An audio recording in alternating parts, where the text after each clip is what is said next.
Your child has so much potential, but your local schools may not be right for them. Check out K-12. K-12 powered schools are accredited tuition-free online public schools for students in kindergarten through 12th grade. This is not your typical homeschooling. With state-certified teachers specially trained to teach online, your child will learn at their speed, at home, with innovative, engaging technology. Join the more than 3 million families who have chosen K-12. Go to k12.com/podcast today to learn more. That's k12.com/podcast.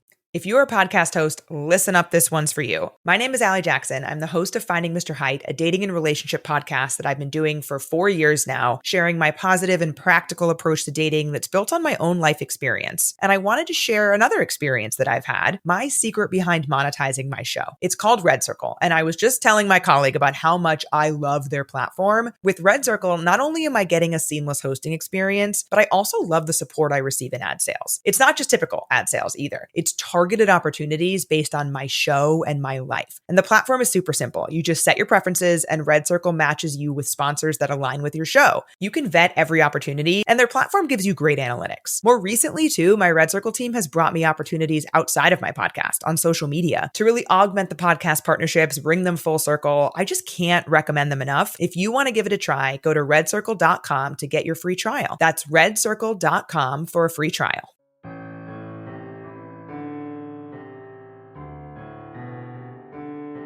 Paranormal experiences don't really work to a timescale, and therefore we invite you to listen to a Dark Minisode.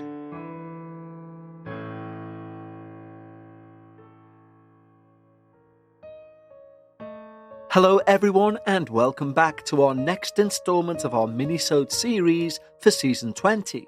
And with this being our 20th anniversary season, we of course are trying to do some surprises and some giveaways, etc. throughout the season. And you may have already heard, but we are now opening up a free tier of Patreon for a trial period throughout the month of June. And it's the highest tier available on Patreon, meaning you will gain access not only to everything ad-free and before it's released on the main feed, but also to the entire back catalogue of Dark Bites. Once your trial is up, if you no longer wish to continue, then no harm, no foul. We literally just want to give people an experience of our community that we've built over there, and hopefully you will get a taste of that during that trial period. You just need to head over to patreon.com/The Dark Paranormal. And be aware, you cannot do that through the iOS app at the moment. You have to go right to the website, be it on your mobile or on a laptop, to that page, patreon.com/The Dark Paranormal. But with that said, we have the small matter, or not so small matter, of this week's minisode, which will precede Friday's mid-season episode of The Dark Paranormal, which, believe me, is one not to be missed. And that's not to take anything at all away from the encounter you're about to hear about.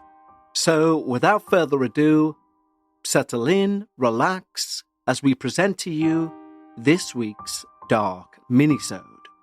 And this minisode has came in from Anonymous, who writes, "Hi Kevin and the Dark Paranormal listeners.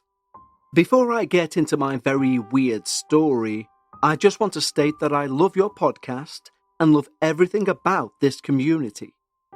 Anyways, I kind of want to get into things because introductions are boring. I'm going to keep my name hidden and change the names of other people in the story because I think some people I know listen to your podcast, and I'm not ready to have that conversation with them just yet. I'm an 18-year-old girl who only speaks in slang, if that's what you want to call it. And therefore some of my spelling or word choices may be horrendous, for which I apologise. However, I suppose that doesn't matter, as this story is coming from my perspective, and I want to portray things how I did during my experience with the paranormal. This is Kev jumping in right now to say that is the sort of introduction I love, because they get it. We do not want someone to embellish or fabricate anything about their story, and we do not care in the slightest about your grammar or how you put things across. We want your raw, unfiltered, unamended for public ears version of events, the event that you experienced, as close as possible to how you experienced it. So thank you, Anonymous, for that introduction, and hopefully you might have inspired people out there who feel their writing style, etc., has put them off from sending their experiences in. We do not care if you can spell, if your sentences aren't fully coherent. We want your experience. Your level of education does not mean you did not encounter a paranormal or terrifying experience. And before we go back to the experience, very quickly you can find out how to submit your experience in the show notes. But I continue. First of all, some backstory to me. Ever since I was little, I've always loved horror movies, and I mean obsessed with them. I was very interested in the idea of the Ouija board, haunted houses, and objects. Oh yeah, the key word in that is idea. Now, my experience dates to Halloween 2022. I'd gone to a party, and as a 16-year-old girl, you can imagine what we were getting up to. The party ended, so my 3 friends and I went back to stay at, let's say, Chloe's house. Something to note, Chloe and I were only recent friends, so this was my first time to go to her house. I slept there and was woken by a brutal hangover and sought out the bathroom.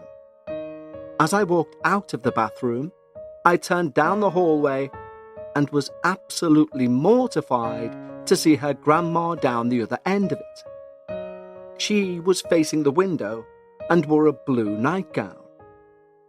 I quickly ran to the bathroom, avoiding any conversation, did my business in the toilet, and returned to the room swiftly, not looking up from the floor, so to avoid another awkward conversation without Chloe beside me.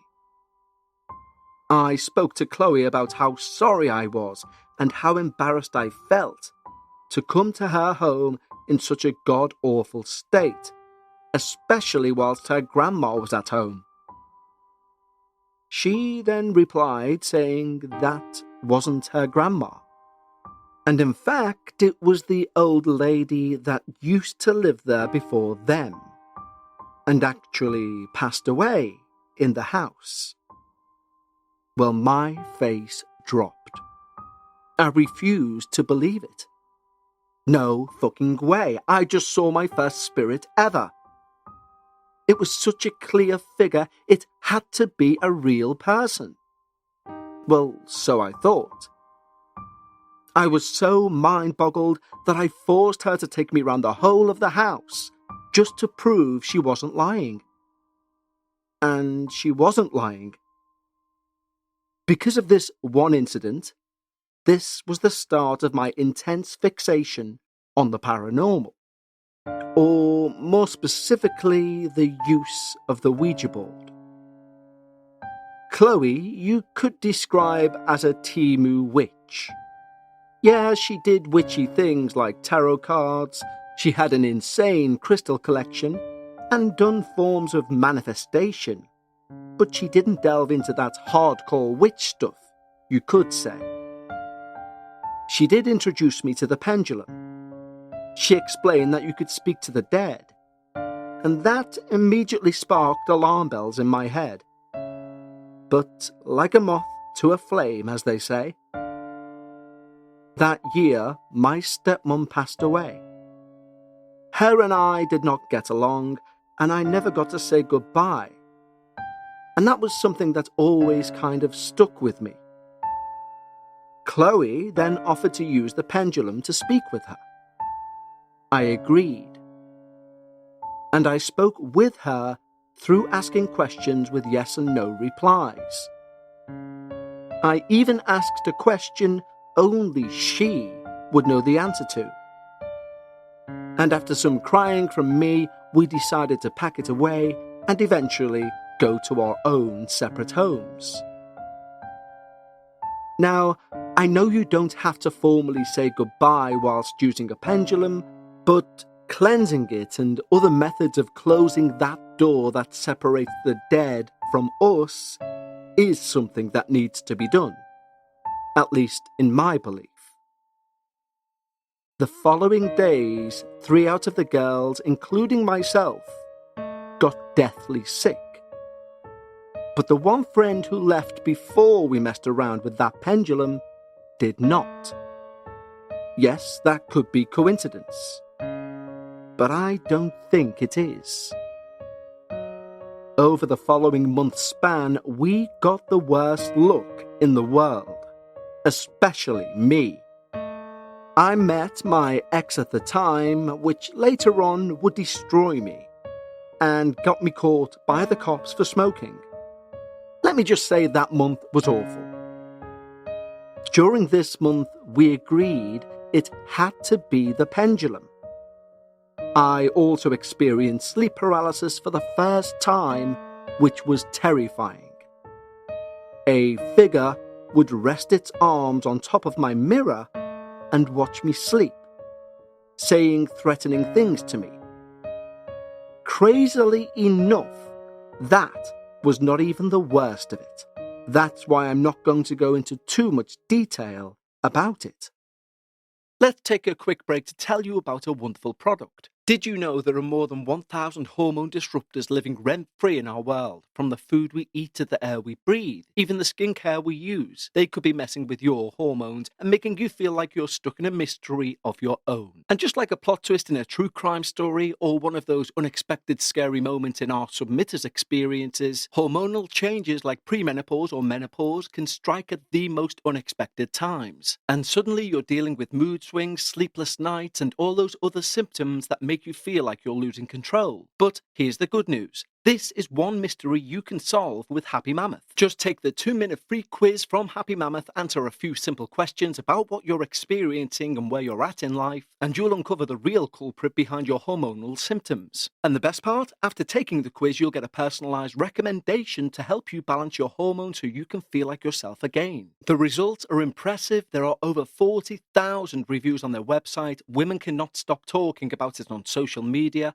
A bottle of Hormone Harmony is sold every 24 seconds. According to a survey, 86% of the women started losing weight, 77% say it improved their mood, and the biggest benefit? 100% of the women surveyed said they're feeling like themselves again. For a limited time, you can get 15% off your entire first order at happymammoth.com. Just use the code DARKParanormal at checkout. That's happymammoth.com and use the code DARKParanormal for 15% off today.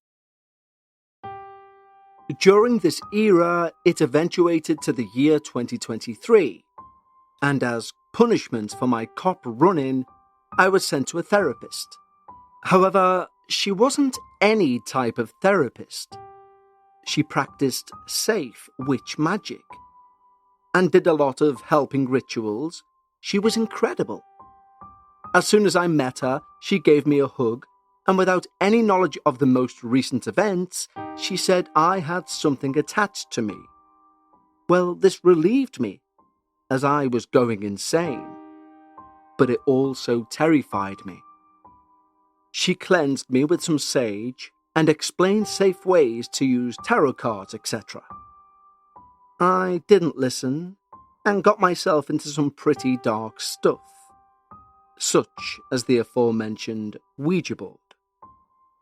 After completely ignoring the advice from someone as professional as my hippie therapist, as teenagers do, I entered my Ouija board era. I would play with the same friends as the ones I went to the party with. We would always go to my house and muck around on that board for hours on end. We got some pretty good conversations with spirits. None of them would say how they died, however, which was odd. We spoke with both good and bad spirits, and some impersonating as good. The question we would always ask was, give us a sign. God, that question pisses me off as of right now. Not only did we always ask it, it led to many creepy happenings. The next series of happenings that happened whilst using the board was one occasion I was scratched, like I physically saw a scratch form on my hand. A little figurine in my room rotated 180 degrees, and of course there were plenty of little knocks here and there. Now, some occasions we never said goodbye, or we would allow the spirit to give us a sign once their game was over, basically allowing them or it to have access to us whilst not playing the game. Stupid, right? One night, I heard scratching and meowing at my door. Well, this wasn't odd, as I had a cat, and I thought it was her. I rose up from bed to see her on the end of my bed, fast asleep. I then realised whatever the F that thing was not my cat, and no way in hell I was opening that bedroom door. Nearly every night, I would hear knocking from my cupboard and whispers of my name. For some reason, I could never tell what gender was talking. It got to a point where my mum was hearing loud knocks on her door every night. Of course, she'd get up to check, and nothing. She'd go back to bed, and bang, bang, bang. Whatever this thing was, it was taunting us. It got to the point where I always felt like I was being watched, and I constantly saw little dark figures darting across my room, always from the corner of my eyes. 2 major Ouija board incidents that have left me speechless follow. One when I was at my friend's house and we were in her spare room. We all sat on the bed and began, whilst talking to this thing. We had asked for a sign and it said to wait. Of course, this annoyed us. But time passed and nothing. No sound, no movement, nothing. A keynote while we were playing was that my friend the entire time was looking for her phone. She kept asking where the phone was and making some big deal out of it. Eventually, she came to the realization she had left it in the lounge room, so she stopped looking for it. After some time, we decided to end that game. I got up first to leave the room to use the bathroom. As I went to open the door, I got this cold shiver when opening the door. It only lasted a second, but I looked down and on the opposite of the door, her phone was lying on the floor, drained of battery and cold to the touch. We were the only ones in that house, and it was a hot summer. So there was no explanation for that phone to be freezing cold, or how I felt a cold breeze when exiting. The other story was when I was at a friend's house, and we were in their kitchen just talking, when I saw a black outline in the doorway. I felt this masculine presence, but it wasn't nice. I don't know how to describe it, and it was only there for a split second. Returning home, I just couldn't get it out of my head, so I went to the Ouija board. Whilst playing, I heard a whisper into my ear of a raspy male voice, and a shiver ran down my back. But I wasn't scared. The board kept going, no, no, no, basically which meant stop playing. I believe her grandpa was protecting me that day. And ever since that day, which was early 2024, I've not touched that board since. I know my story isn't scary, but anyways, that's basically it. I have many more stories, and I apologise if this seems like multiple stories put together. Thank you so much for listening.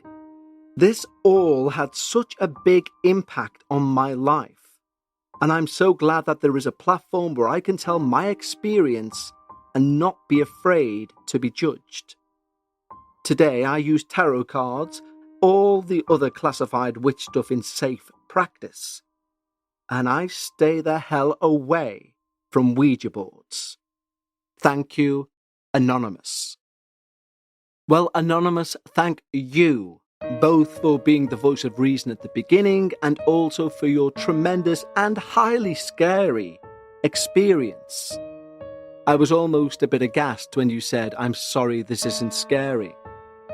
Especially the part regarding your sleep paralysis experience.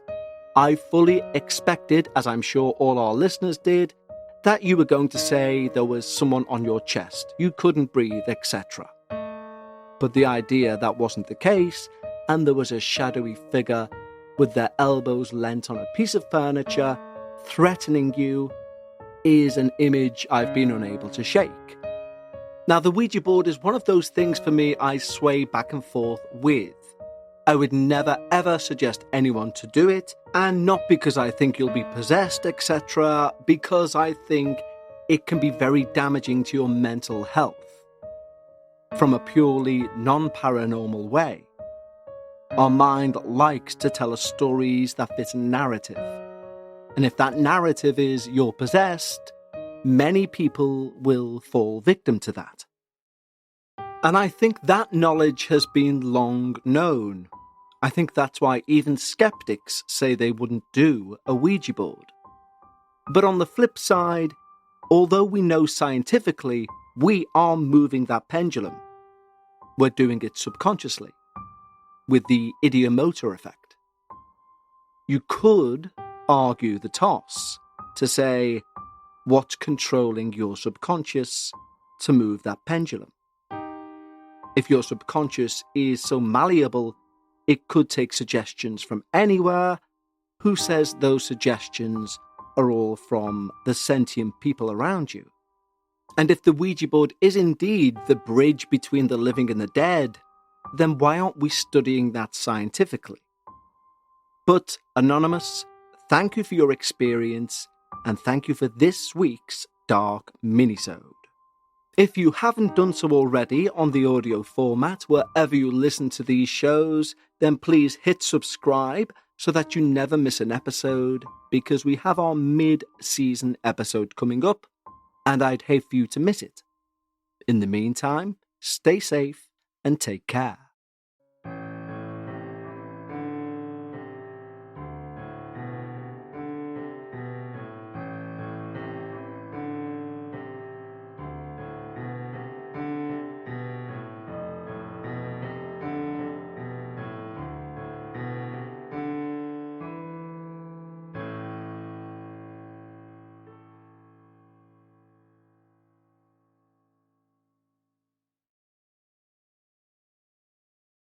Your child has so much potential, but your local schools may not be right for them. Check out K-12. K-12 powered schools are accredited tuition-free online public schools for students in kindergarten through 12th grade. This is not your typical homeschooling. With state-certified teachers specially trained to teach online, your child will learn at their speed, at home, with innovative, engaging technology. Join the more than 3 million families who have chosen K-12. Go to k12.com/podcast today to learn more. That's k12.com/podcast.